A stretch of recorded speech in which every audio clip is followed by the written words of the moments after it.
Então, a gente tem aqui um quadrinho resumindo alguns outros artigos da lei, né? Que fala do certificado de adição, isso aqui é importante, então tem que sempre prestar atenção no 76 e no 77. Levando em consideração que é sempre um aperfeiçoamento, alguma modificação sutil, nada que seja discrepante do que é originalmente revelado. Pode ser feito a qualquer tempo, isso é importante. A divisão do pedido, ela tem que ser feita até o final da primeira instância. A primeira instância vai até a decisão. Depois da segunda instância é a fase de recurso. Então, houve uma decisão para o pedido, se ele foi deferido ou indeferido. E a segunda instância é a fase seguinte, que é a fase de recurso. Na fase de recurso, não pode mais haver divisão de pedido. Importante, é muito comum a gente ver assim, tem um pedido, foi indeferido, aí na fase de recurso a requerente entra com o recurso e pede divisão daquele pedido original, vira uma mãe e um filho, né? A mãe, que é a inicial, já foi indeferida. Então o filho automaticamente é indeferido. A mãe pode sim ter a sua análise em fase de recurso. O filho pedido depois da primeira instância é indeferido direto. Tá? Tem um parecer da Procuradoria do MPI regulamentando isso. Levando em consideração aquela prioridade interna, o Rodrigo comentou, que é uma coisa que a gente aconselha que não seja feito, porque é muito comum ser feito para pedidos que estejam mal revelados, mal redigidos. Prioridade unionista, que a própria CUP prevê, e o período de graça. Além desses artigos, e tem o 24, suficiência descritiva, tem o artigo 25, que não está mencionado aqui, que ele faz menção à clareza de definição da matéria, reivindicada no quadro reivindicatório. Então, se a matéria está sendo pleiteada, reivindicada de uma forma não clara, se ela está sendo reivindicada de uma forma ambígua, se ela está sendo reivindicada de uma forma que não seja concisa, não seja precisa, o artigo 25 é o que define a matéria que se encontra dessa forma, e a gente também faz parecer desfavorável em relação ao artigo 25. É um artigo muito importante. Além disso, a gente vai ter o artigo 10 e o artigo 18. Que se referem às matérias que não são patenteáveis, ou porque realmente não são patenteáveis no Brasil, ou não são consideradas nem invenção do Brasil. Então, as que não são consideradas invenção no Brasil são regidas pelo artigo 10 da LPI. Quem são essas? Descoberta, teoria científica, método matemático, nada disso é permitido, nem é considerado invenção.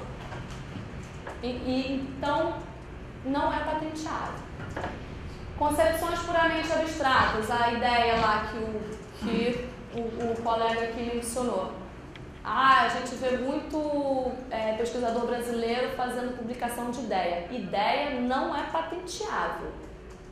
Tá? Ideia nem é considerado invenção, é uma ideia. Esquemas, planos, métodos comerciais, financeiros, educativos. Um colega meu, semana passada, até perguntou para mim, na verdade é amigo meu, mora em Florianópolis, queria fazer o depósito de um método econômico. Falei, esquece que nem é invenção. Cai no inciso 3º do artigo 10. O meu método educativo de ensino é o melhor que tem, eu domino São Paulo, eu vou entrar no Rio de Janeiro, e eu quero proteger. Que bom que o seu método é o melhor que existe para ensinar.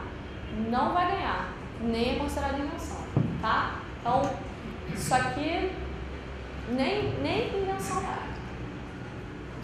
Obras literárias, arquitetônicas, artísticas, qualquer criação estética também não é considerada invenção. Isso aqui é protegido como direito autoral, tá?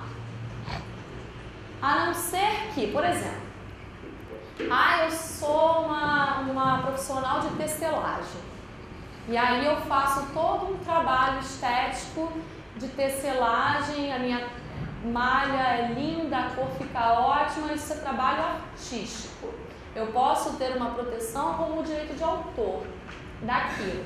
Agora, a Nike, a Mizuno, desenvolveu uma fibra e a fibra dela, com uma trama de uma determinada forma, dá àquela blusa aquele potencial dry fit do jogador de futebol que não sua, que não sei o que. Aí tem invenção. Não é conceito estético, tá? É diferente. Tem uma tecnologia aplicada ali.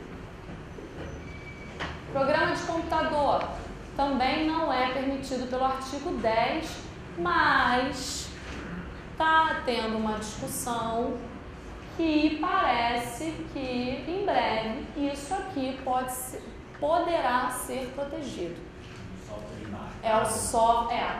Isso é uma coisa importante. O programa de computador puro, né, que a gente diz é o algoritmo. Isso é protegido como direito autoral. Mas existe uma discussão, sim, para que isso possa futuramente ser protegido. Então,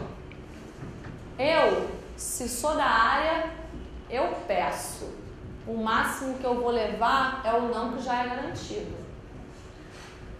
Se não me engano, acho que o processo pode ser patenteado, é isso? Não. Qual? Processo de quê? No anterior, não? Processo de fabricação. Processo pode. O programa ele não pode ser patenteado. Mas eu posso definir formalmente, em engenharia de software, por exemplo, processos de desenvolvimento de software. Isso dá para ser definido formalmente, descrito, rotulado, etc. Tanto é que são documentos que são necessários para você ter qualquer selo de qualidade de desenvolvimento de software. Eu posso, de repente, patentear um processo de desenvolvimento de software? Porque aí eu não estou falando do software, sim do processo de desenvolvimento. Pois é, então, eu vou te falar, eu não sei te responder isso. Isso é muito específico. Tem que ser uma pessoa especializada na área lá de UNPI para ver. Isso é uma pergunta muito técnica, muito específica. Eu não sei, tem a menor ideia do que você está falando, porque é um processo. Por exemplo, você define uma forma, você define um processo de desenvolvimento de um produto. Tá? Uma linha de produção, desenvolvimento de um produto. A gente pode fazer algo semelhante, né, em software. O que é um processo? Quando a gente define processos, segundo isso, processo você vai definir papéis, atividades e produtos de trabalho que são resultantes dessas atividades e um workflow que define a sequência das atividades em geral. Fiz a mesma pergunta para o pessoal do o Vitor e o Rodrigo. E eles disseram que não. Então, eu vou pegar esse gancho. Eu vou chutar, eu estou falando chute, é achismo. O fato de você ter que seguir um monte de ISO já mostra que isso não é protegido de outra forma. Você tem que ter um certificado. Eu iria por esse lado. A ISO exige, por exemplo, que você tenha um processo. Não que você tenha um processo eu específico. Entendo, mas... Mas ao tirar essa Não. E aí, não, são os eu parâmetros posso dizer que que talvez se enquadre adequados. mais, se enquadre mais no 3, esquema. A gente tem a gente tem pedidos de fluxogramas, de método, que não seria comercial, mas seria método, um esquema. A gente tem vários, a gente, por exemplo, já pegou pedido que é um fluxograma de identificação de uma determinada doença, onde o médico reivindicava que primeiro você fazia o exame tal, depois fazer tal exame, depois fazer tal exame, para chegar a um uma conclusão. Isso é considerado um esquema, né? Que não é um esquema comercial, porque é um processo, é um workflow, como ele falou, né? Eu acho que é o que normalmente eu diria que ficaria enquadrado no 3. Quando a gente pega alguma coisa desse tipo, que não tem uma característica técnica, não é... Qual seria o uso industrial disso? Não sei também, talvez entre por aí, né? O uso industrial, qual seria o uso industrial, de aplicação industrial? Simplesmente seria patenteado um bem tangível. A ideia não está patenteada, desde que seja um bem tangível. Porque nós trabalhamos com uma propriedade industrial, não uma propriedade intelectual. Sim. Então está sempre falando. Sim. Alguma coisa que são. O processo não seria tangível. Você não coloca a ideia da escova, você não. Por exemplo, usos são patenteáveis. O uso não é o uso da tintura de cabelo caracterizada por conta não sei o quê para tingir cabelo. O uso de tintura e o uso de uma composição de tinta para pintar parede. Usos são patenteáveis. Não são os usos terapêuticos, etc. Mas usos são, e são um pouco menos tangíveis, que são patentes que a gente classifica de categoria de processo. Existem patentes de processo. A questão é que alguns tipos de processos que são reivindicados, talvez o que você está falando, se enquadre no impedimento do artigo 3 do inciso 3 do artigo 10. Né? Mas tem que ser examinado com muita calma, caso a caso. Assim. Mas provavelmente seria enquadrado no inciso 3º do artigo 10. Mas você quer ver uma coisa que é legal? Por exemplo, o software por si só não é protegido por patente, não é considerado nem invenção no Brasil, mas software embarcado é. O exemplo clássico, né, o freio ABS. Ele tem ali todo um software que vai fazer ele funcionar. Mas ele está embarcado dentro de um dispositivo. Só o software? Ou o software mais. Aí sim, porque eu posso, por exemplo, desenvolver um novo software melhor para controlar aquele ABS. Se você não vai dar. Mas aí, sabe como você protege isso? É como você reivindica. A forma como você escreve, você está linkando que esse é o novo software. Que veja, você não modificou a mecânica do ABS, mas você modificou o software, né? Você tem que linkar ele ao ABS, não é o software sozinho, igual é, por exemplo, sei lá, o Windows, o PowerPoint, entendeu? Ele é específico para aquela mecânica ali, então você não consegue destrinchar, ele é intrínseco. Software de equipamento de massas, de cromatógrafos, estão embarcados dentro da workstation. O software é uma outra situação. E que é complicado. Até hoje é polêmica essa discussão do software embarcado, porém, se você consegue linkar, por exemplo, os Estados Unidos dá patente de software. Então, mas aqui a patente assim é a solução que é patenteada do ABS, não o software. Entendeu? Isso é isso. A solução para resolver o problema, mas o software por si só na verdade você não está protegendo, entendi o que você está falando, você está protegendo, continua não protegendo o software, mas é uma proteção em torno do funcionamento. Tem que ter um hardware envolvido. Tem que ter. Tem que ter um, isso aí. Tem que ter um hardware. Tem que ter. O software eu posso desenvolver um novo software. Não é isso. Tudo bem, mas o ABS... Se por acaso alguém patentear um tablet, um navegador web embarcado, nenhum outro fabricante de tablet poderia usar um aplicativo normal que permite acessar a web? Então, eu não sei se o Rodrigo sabe te responder. Eu não faço ideia dessa área de software. Eu não faço ideia mesmo. Se alguém patentear um tablet que vem com um software embarcado, estático, para navegar na web, quer dizer que nenhum outro tablet vai poder ter um aplicativo? Não, na verdade você não conseguiria. É o que ele está falando assim, mas por exemplo, o Windows, aquele hardware só funciona com Windows, é diferente de um PowerPoint. Mas a característica de software se sobrepõe muito mais do que a definição clássica de software embarcado, que são pequenas linhas de código, pequenos softwares que têm a função de fazer aquela coisa mecânica funcionar. É muito mais amplo. É claro que, dependendo de como você puxa a discussão, você dá, mas de certa forma o tablet não funciona sem o software. Da mesma maneira que o computador dela não funciona sem o Windows. Acho que amanhã à tarde vai vir alguém falar sobre isso. Ele vai falar de software, mas mesmo assim a discussão ainda é difícil. A discussão é difícil. A gente imagina o software embarcado surgiu, né, quando você pensa assim, aquela máquina de lavar que você não tem que dizer qual o volume de água. Por quê? Você põe a roupa, fecha, ela dá uma rodada, ela já, vamos dizer assim, mede a quantidade de roupa lá, já sabe quanto de água vai colocar. Está embarcado. Né? E se tem um software ali? Tem, um software embarcado. Né? Quando você tem um ar-condicionado digital, que talvez ele consiga medir a umidade do ar e com isso aumentar. Veja, há uma linha de código, é um software. Na verdade, eu acho que é muito mais fácil você proteger. Como que você faz o sensor ler a umidade se você proteger o software em si? Mas você tem o sensor, tem a proteção do sensor. Você tem a proteção. É muito mais fácil você proteger como funciona a leitura de umidade do que proteger o software. Se eu souber como funciona o seu sensor de umidade, eu posso desenvolver outro software para ele. Pode para esse sensor funcionar melhor. Sim.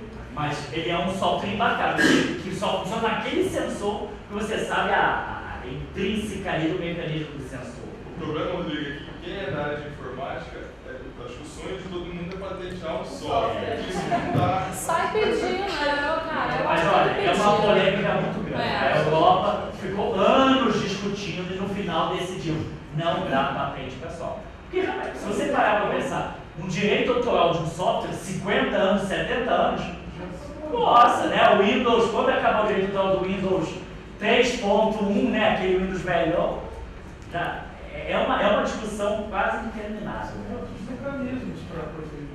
Vamos seguir aí, gente?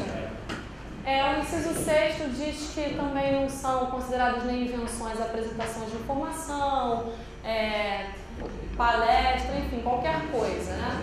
Isso também não é passível de proteção. Talvez pudesse ser protegido um modo como você entrevista alguém. Se isso aqui não for protegido como direito autoral, talvez possa ser protegido como direitos conexos, por exemplo, tá? Regras de jogos também não são. Vejam bem, as regras do jogo, elas não são protegíveis, mas as pecinhas que fazem parte do jogo, essas sim podem ser passíveis de proteção, por desenho industrial, por exemplo, tá? Técnicas e métodos operatórios, cirúrgicos, bem como métodos terapêuticos, diagnóstico para aplicação no corpo humano e animal, não são considerados invenção. Os Estados Unidos dá, a gente não dá. Método terapêutico não é considerado nem invenção no Brasil, tá? Então, método para tratar câncer caracterizado por, não é passível de proteção. Beleza? Método de tratamento caracterizado por conter a amoxicilina por tantas unidades internacionais por quilo, dose, método terapêutico, não é protegido. E o 10º diz que toda ou parte de seres vivos e materiais biológicos tal qual encontrados na natureza, ainda que dela isolados, inclusive genoma ou germoplasma de qualquer ser vivo, também não são passíveis de proteção porque não são consideradas invenções. Isso significa que aquela molécula que eu isolei lá, que era inédita, não podia ser protegida no Brasil. Por quê? Eu isolei de uma planta. Ela já existe na natureza. Logo, ela não é considerada invenção. E aquele caso da dengue lá, que fizeram macho, a fêmea, É o mosquito transgênico, né? O mosquito transgênico. Não é esse caso aí. Ele é patenteado aqui, mas outros países pode ser. Ele vai ser lá ele vai estar lá no 10, no 18. A gente vai chegar lá. Ó, o 18. O 18, ele considera invenção, mas não é passível de patenteabilidade no Brasil. O que for contra a moral, bons costumes, segurança e ordem, saúde pública, isso aqui é uma coisa que existe em todas as legislações patentárias do mundo inteiro. Agora, o que é contra a moral, bom costume, segurança e ordem pública aqui, de certo não deve ser a mesma coisa que no Paquistão, né? Mas, enfim, a cadeira aqui, né, dos Jogos Mortais aqui, no Dr. Morte, tem uma super invenção que faz para cortar o braço mais fácil. Só que isso vai contra a moral e os bons costumes, logo não é patenteado. Equipamento de estrutura super eficiente. Super Em 5 minutos ele conta todas as informações. Tudo que você queria saber. Melhor que a polícia do Rio de Janeiro. Gabriel.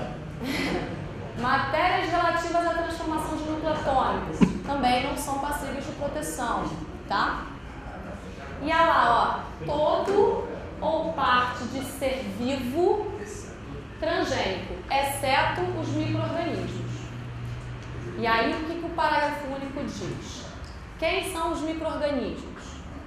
Para fins da lei, micro-organismos transgênicos são organismos, exceto toda ou parte de planta ou de animal que expressem mediante intervenção humana direta em sua composição genética uma característica normalmente não alcançável. O mosquito, ele botou aquele gene lá de programação de morte celular, aquilo é uma invenção. Houve uma intervenção humana direta, sim, na composição genética. Ele teve uma característica que não é alcançável na natureza, só que ele é todo parte de planta ou animal. Isso aqui no Brasil. E lá, mas patenteado. Nos Estados Unidos, por exemplo. A única coisa que você não consegue proteger é o mosquito. Toda a tecnologia, o processo de obter esse mosquito é patenteável, todas as composições, o plasmídio, a sequência de DNA, tudo que você teve que desenvolver para fazer o mosquito é patenteável. Você tem uma mega tecnologia patenteável. Isso. A única coisa que não é protegida é o mosquito ser vivo. Porque o mosquito, ele é do reino animal. Entendeu? Porém, nos Estados Unidos, inclusive, o mosquito seria. Mas toda a tecnologia é patenteável, né? O processo como crescer o mosquito, como inserir o DNA dentro do mosquito, tudo isso é patenteável. Não seria o mosquito ser vivo. A Dolly não é protegida. Aquela ovelha. A ovelha. Eu acho que tá certo. Se descobre um outro processo diferente, não, vai chegar nesse mesmo fim que é o mosquito. Não, nos Estados Unidos. Então não posso. Aí eu ficaria preso. Até que não, porque a reivindicação não é mosquito, é aquele mosquito transgênico. Então, se você. Imagine que o mosquito transgênico fosse patenteado no Brasil. Na hora de reivindicar, só seria concedido patente para aquele mosquito transgênico com aquela sequência de DNA. Entendeu? A reivindicação, ela é fechada. E aí, se você desenvolvesse um outro mosquito transgênico, chega no mesmo. Poderia até ter a mesma ideia, só que o gene é diferente que você usou, você teria a patente. Você teria direito à patente. Por isso que o exame técnico do examinador é garantir que esteja bem fechado, bem restrito. Então, agora, nessa parte da tarde, eu vou falar alguma coisa sobre a titularidade de um pedido de patente. E aí, no final da titularidade, o Rodrigo entra e começa a entrar na particularidade, a parte de licenciamento, cessão, essa coisa mais do negócio que envolve uma patente, tá? Bom, como vocês provavelmente devem saber, quem pode depositar um pedido de patente? Qualquer pessoa física ou jurídica pode depositar um pedido. tem aquele detalhe que eu comentei mais cedo, que o estrangeiro ele precisa ter um representante legal no Brasil para fazer um depósito, tá? Mas ele, da mesma forma, pode ser pessoa física ou jurídica. E aí a gente tem algumas qualificações, inclusive no próprio formulário de preenchimento e depois na carta patente, a gente também tem essas informações. Que diz respeito a quem é o inventor. O inventor, geralmente, quando o depositante...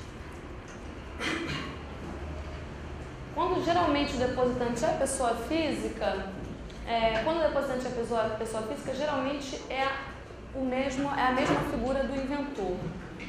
O inventor é a pessoa que faz, né, a criação, que descobre a inovação, que é a pessoa que desenvolve o objeto, matéria de proteção daquele pedido. E o depositante, eu não sei se vocês repararam que eu falo sempre a requerente ou a depositante. A requerente e o depositante é a mesma pessoa. É quem reivindica o pedido de patente, de invenção ou de modelo de utilidade. E o titular?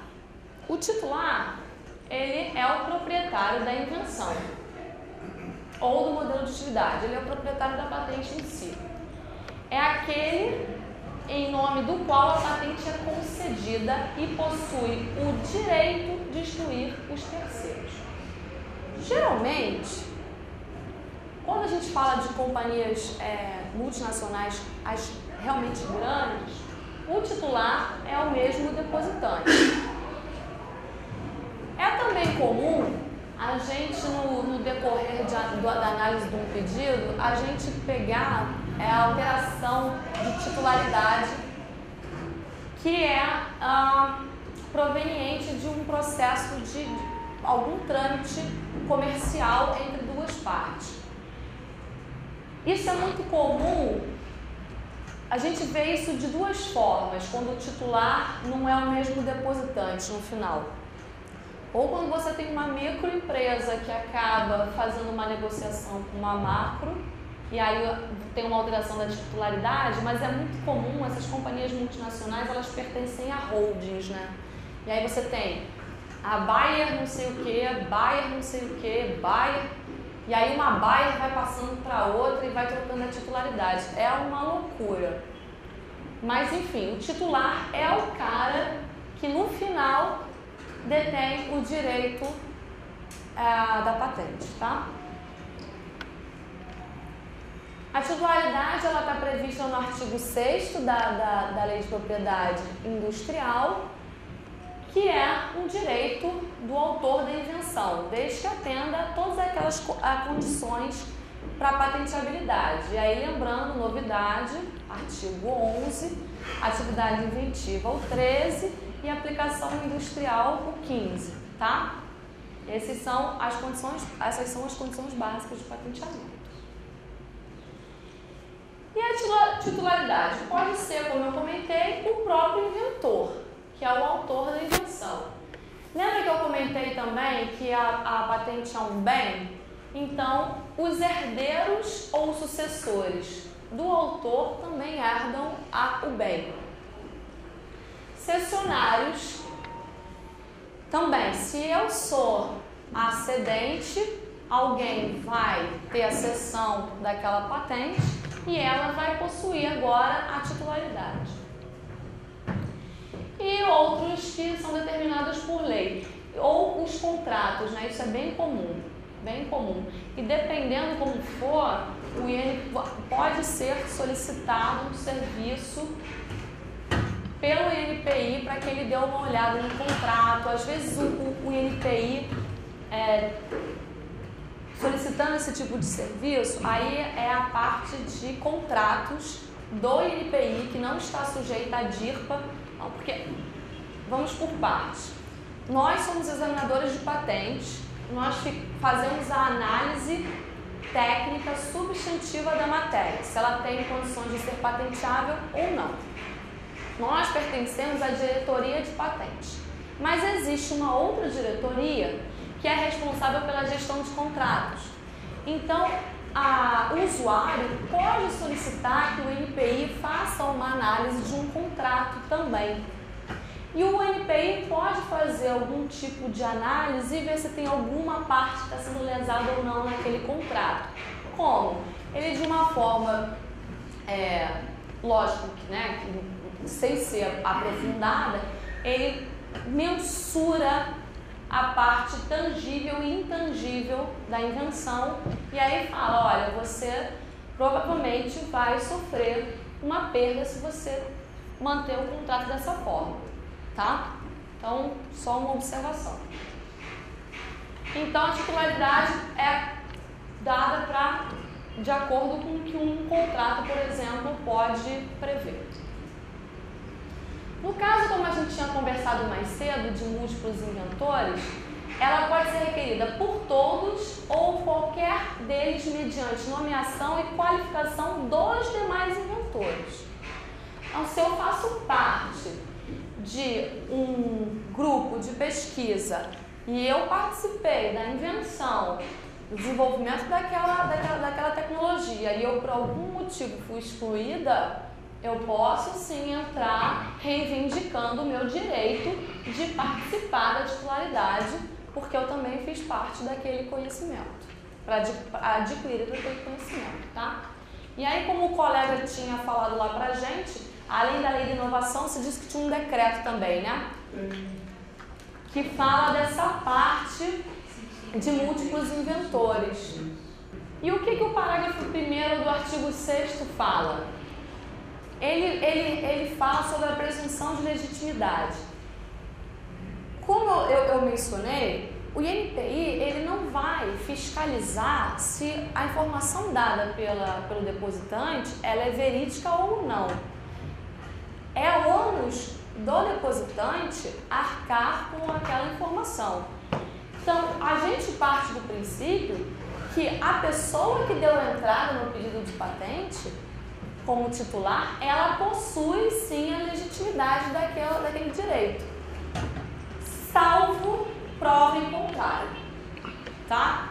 E aí, isso aqui acontece quando há uma disputa entre as partes, geralmente, né, quando há uma disputa pela titularidade entre partes envolvidas na matéria. Mas, obviamente, documentos são exigidos, tá? Eu não posso chegar lá e alegar porque eu quero que o Rodrigo não é titular daquela patente e sou eu. Eu tenho que comprovar isso de alguma forma. Ou, no mínimo, que eu participei também, que eu tenho uma co-titularidade. Se eu comprovar que o Rodrigo não tem a legitimidade da titularidade, essa patente pode ser anulada ou ser reivindicada por mim e passada para mim, tá? Vejam bem, o X é sempre a terceira parte. E a gente pode achar que a terceira parte não se manifesta, mas se manifesta sim. É muito comum haver interposição de terceira parte reivindicando titularidade,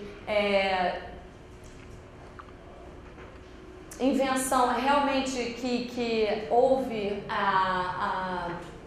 o desenvolvimento daquela tecnologia por aquela pessoa. Isso é muito comum. E, lógico, isso vai tudo para a ação judicial, tá? Ação judicial e são o que nós chamamos dos trials em inglês. Isso é tudo judicial. É tudo judicial. Não existe nenhum trâmite administrativo no INPI para alteração de titular. É tudo judicial. O INPI somente cumpre a decisão judicial do juiz. E já o 4º parágrafo fala da nomeação e qualificação do inventor. Existe uma prerrogativa de que o inventor ele tem o direito de ser nomeado e qualificado. Então a gente tem lá, a Merck é a depositante, ela é a dona da patente, mas o inventor é o pesquisador fulaninho de tal. Mas o pesquisador, o inventor, ele pode optar pela não divulgação do seu nome num pedido. Isso acontece quando, isso pode ser do jeito que for, o inventor não quer que o nome dele esteja divulgado, mas isso geralmente acontece quando uma companhia não quer divulgar quem é a galinha dos ovos de ouro dele.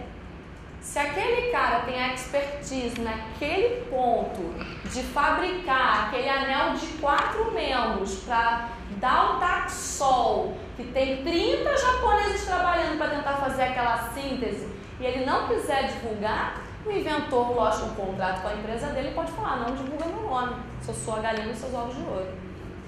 Vai falar alguma coisa? E como é que acontece isso? O pedido é depositado normalmente, só que o nome do inventor vai no envelope lacrado. Vejam bem, o nome do inventor consta no pedido. Ele consta.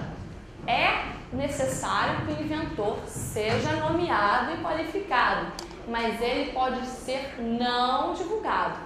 Então, eu quero fazer um depósito de um pedido. Aí eu vou lá no edifício sede na Praça Mauá do NPI, vou lá e deposito meu pedido e falo, olha, o meu inventor, eu quero que ele não seja divulgado. Aí o funcionário lá do protocolo, antes de protocolar o seu pedido, vai ver se o nome do inventor está presente.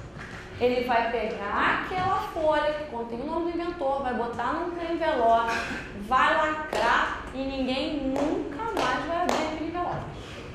Se o juiz mandar? Se o juiz mandar, o juiz manda.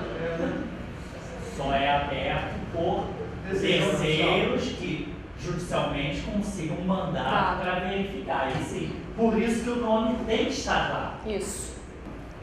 Nesse caso, quando a gente pede a não divulgação do nome do inventor, ele é omitido em qualquer publicação oficial feita pelo NPI. Então, o NPI não divulga. Em cópias de processo fornecidas a terceiros, porque você, como terceiro, você pode solicitar a cópia de qualquer processo. Está aberto. No próprio pedido e na carta patente também não é divulgado. Tá? A não ser que a requerente volte atrás e peça para abrir o envelope e divulgar para todos o nome do inventor. E aí, como o Rodrigo mencionou, terceiros com legítimo interesse. Isso aqui é só esfera judicial, tá?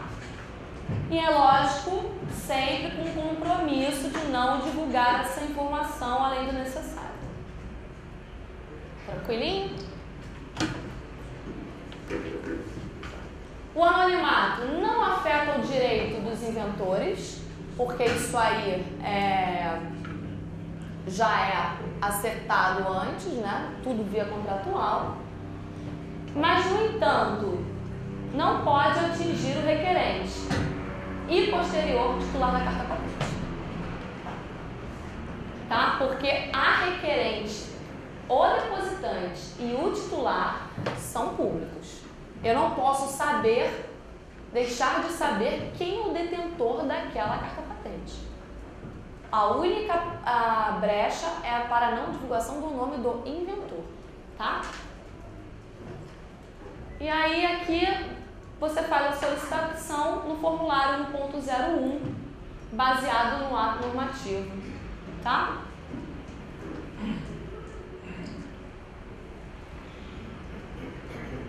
Lembra que a gente tinha comentado hoje mais cedo do first to file, first to invent? Esse slide aqui, ele serve para falar isso. Por quê? No mundo inteiro, a titularidade era do first to file, como a gente comentou. Eu inventei há 20 anos atrás, mas o colega inventou semana passada. Se ele depositar primeiro, ele é o detentor daquela expectativa de direito. O único país que não fazia isso era os Estados Unidos, que agora, a partir de 1º de janeiro de 2013, vai se adequar também ao First to File. E o Rodrigo, inclusive, comentou que era um trâmite burocrático absurdo, um dos piores do ISPTO, que é o escritório americano, era essa parte de tramitar com First to Invent.